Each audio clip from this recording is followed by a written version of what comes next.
So Mari, I'm so excited to be working with your piece. And I'm wondering, as you were writing When Thunder Comes, what were some of the most exciting moments that you sort of put together as a composer with the text? Let me think.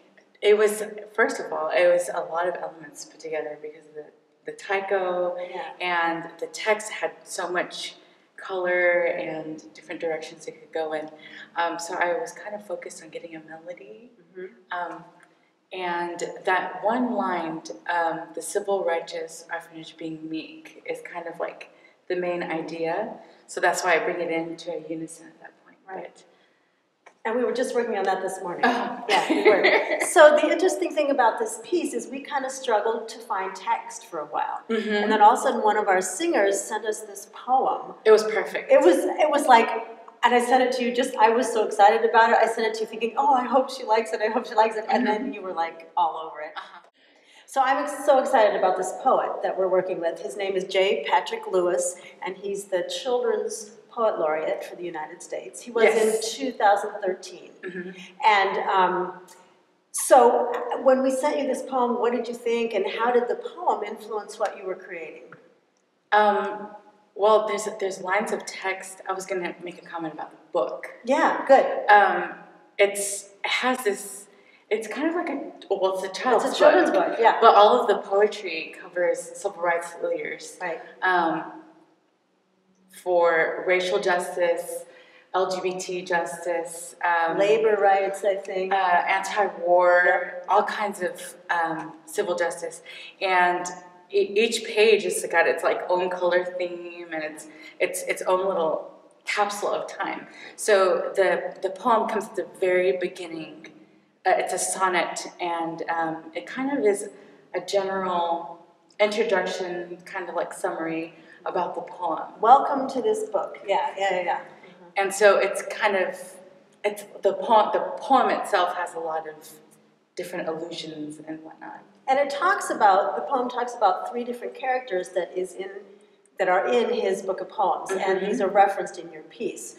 So one of them is Harvey Milk, who we're familiar with from San Francisco. And then there's Helen Shea and Sylvia Mendes. And Sylvia Mendes, these are some kind of older, earlier 20th century. I think she was born in the 30s. I could be wrong.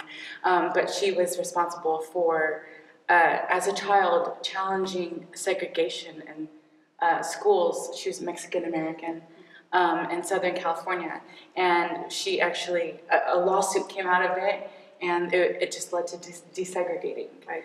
But she's spent her life doing this kind of racial justice leadership. Yeah. And then our third character, Helen Shea. Yeah. Well, her parents, I believe, were born in Shanghai, and she was born in New Jersey. So she's an anti-Vietnam voice, a very prominent LGBT also activist. She's a lesbian. A journalist. Yeah. So, and Asian American, of course. Yeah. So there's these layers, and talk about intersections. Yeah.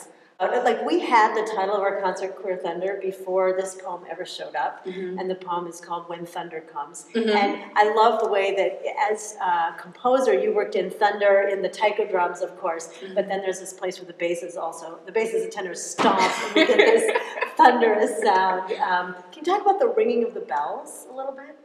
Oh, okay. So it's, let's see, I'm trying to think of the exact text there. I know a million bells will drown out fear. That's the other main idea in the whole poem. And it's interesting because I knew that was going to be a climactic moment, but there was this like ringing a small bell. And it gets to this idea that one voice, one person, has, as a whole movement, as a whole community, in our activism, we're made up of one person. Voice.